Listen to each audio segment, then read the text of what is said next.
Purwadi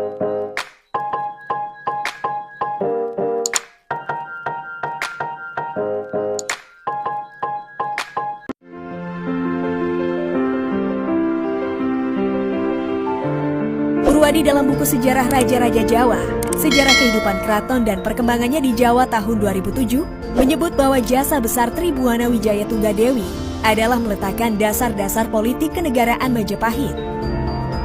Naiknya Tribuana Tunggadewi ke singgasana Majapahit juga berimbas besar terhadap karir Gajah Mada.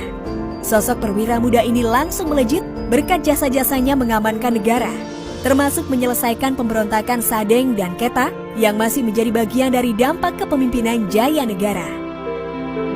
Berkat kesetiaannya terhadap negara juga kecakapannya, Gajah Mada langsung menjadi orang kepercayaan Tribuana Wijaya Tunggadewi. Pada 1334 Masehi, Sri Ratu Tribuana menunjuk Gajah Mada untuk menempati posisi sebagai Rakrian Pati atau Mahapati alias Perdana Menteri menggantikan Aryatadha yang undur diri karena sudah merasa tua. Saat dilantik menjadi Mahapati pada 1334 Masehi, Gajah Mada mengucapkan Sumpah Palapa.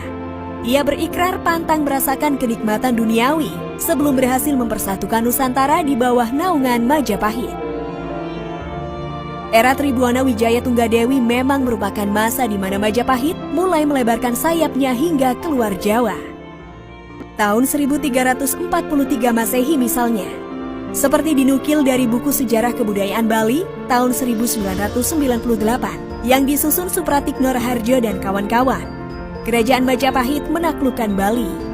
Berikutnya, giliran kerajaan-kerajaan di kawasan lain di luar Jawa yang ditundukkan oleh Kerajaan Majapahit di bawah komando Mahapati Gajah Mada atas perintah Sri Ratu Tribuana Tunggadewi.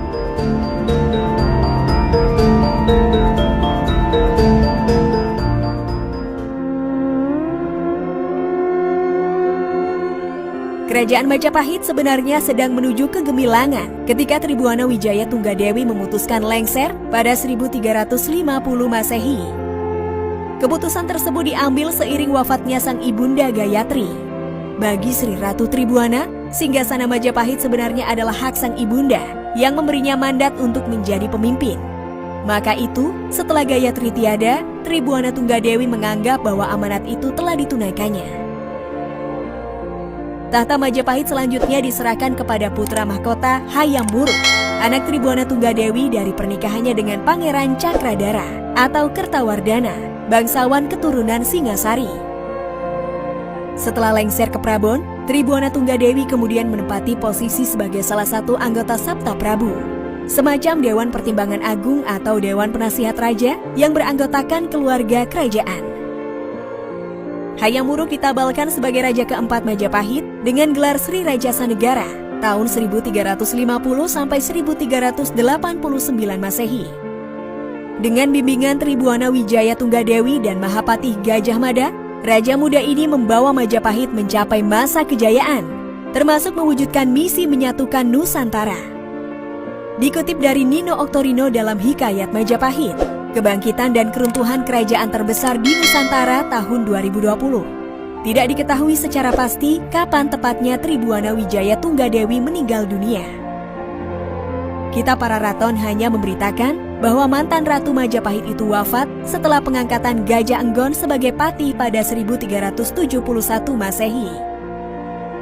Jasad Sri Ratu Tribuana Wijaya Tunggadewi disucikan di Candi Pantarapura yang terletak di Desa Panggih, Trowulan, Mojokerto.